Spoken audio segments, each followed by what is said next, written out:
Hello everyone, অনেক দিন পর একটা রান্নার ভিডিও নিয়ে আপনাদের সামনে উপস্থিত হলাম।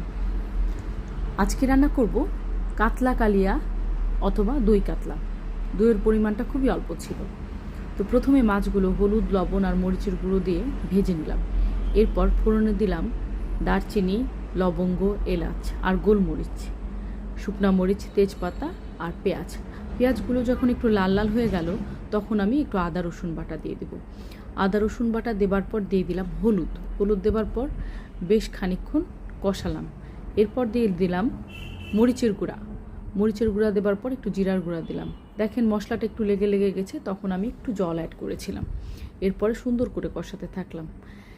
এরপরে দিয়ে দিলাম টক দই। বললাম না দইয়ের পরিমাণটা বেশ অল্প ছিল। তারপর মাছগুলো দিয়ে দিলাম। দেবার পরে গরম জল দিয়েছিলাম। দেবার পরে ব্যাস ফুটতে থাকলো।